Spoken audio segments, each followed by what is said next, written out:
Hello and welcome to the What Women Want Today podcast. You might be asking yourself right about now, well, what do women want? I mean, we're pretty complex creatures, right? Well, I think we want it all, and I'm here to explore it with you. My name is Terry Kellums. I'm your host. Go grab your favorite beverage. I've already got my glass of wine, and let's get started. Hello and welcome to this week's episode of the What Women Want Today podcast. This is your host, Terry Kellums. I'm so glad you decided to join me today. We have spent the last few episodes diving into the elements of eudaimonic happiness. If you've missed the previous episodes, today is part 4 of a 6-part series on what the experts consider the elements to long-term sustainable happiness.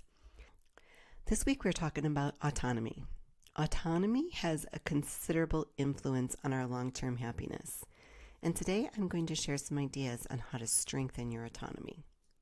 In its simplest sense, autonomy is about a person's ability to act on his or her own values and interests.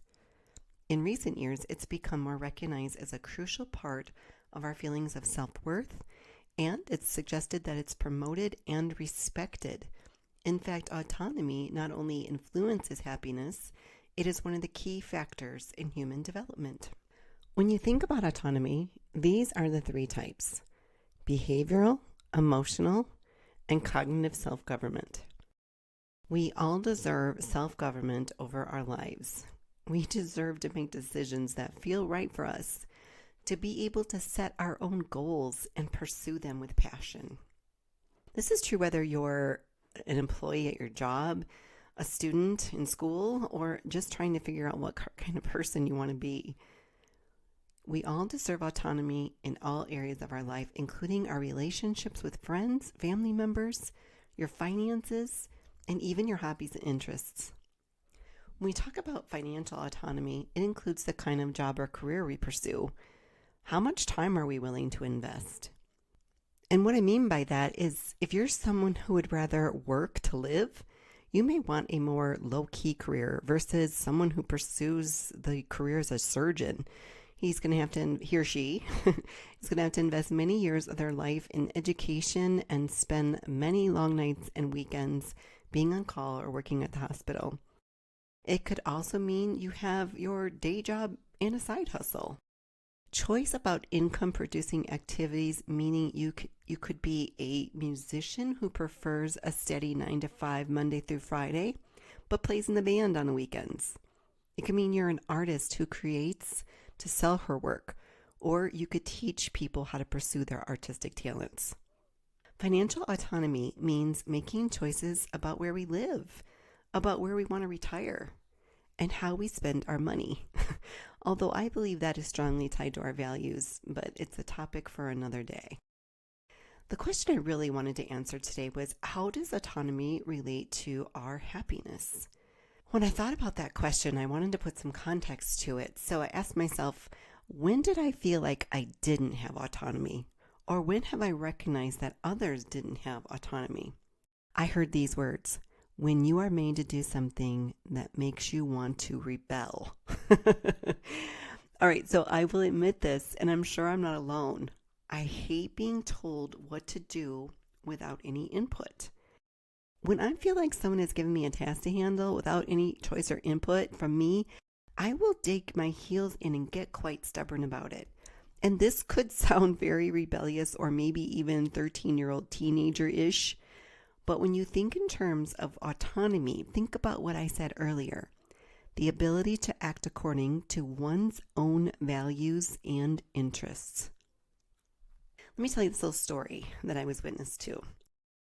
Years ago, when I joined the corporate side of our company and I worked in the call center, we had a team, a newly formed team that was made up of all sales reps. And this team didn't take any inbound calls.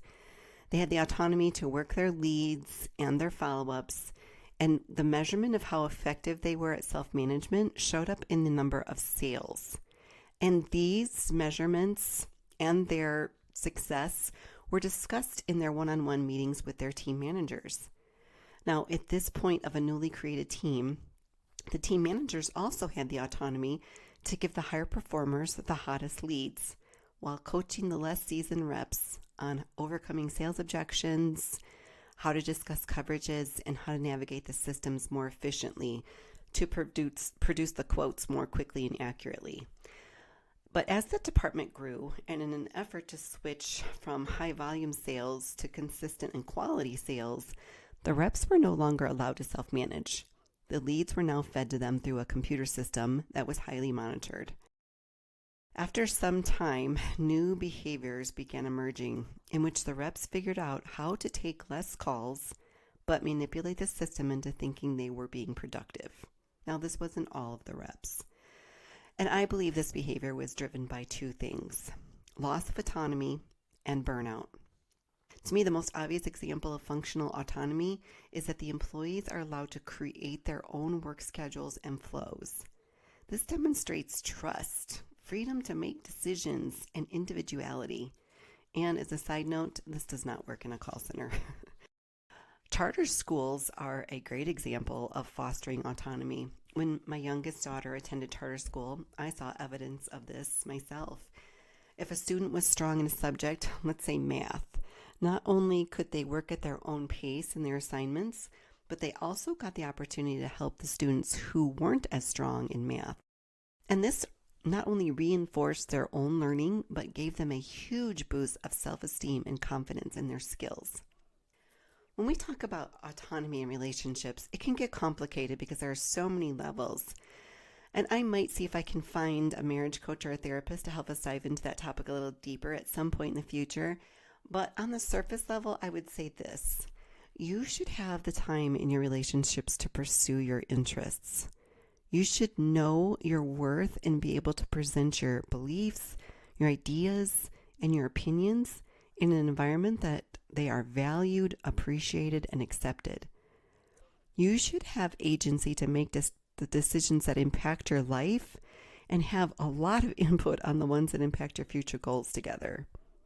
Whether this is your spouse, family, or friendships, you have to make sure you're not losing your authentic self by surrendering too much of who you are to another person. I've heard this from several women, that you've given up so much of who you used to be to take on other roles and take care of other people's needs. And when those roles change, let's say empty nests, for example, well, now you have to go back and ask yourself if there's any of the old you that is worth resurrecting, or has so much time passed that now you're starting from scratch.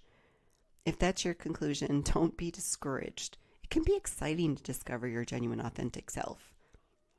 Okay, friend, we're nearing the end of our time together today, so I want to leave you with this. Since autonomy has a considerable influence on our well-being, happiness, and vitality, we need to know how we can strengthen it. And here's some ideas for you. Number 1, accept that you are your own person and that your wants, needs, and opinions matter. Seek autonomy in all areas of your life: work, relationships, your passion, and purpose. That was number 2. I don't think I said that. Number 3, be willing to make a change. Maybe your job, maybe your relationships. Number 4, seek out opportunities.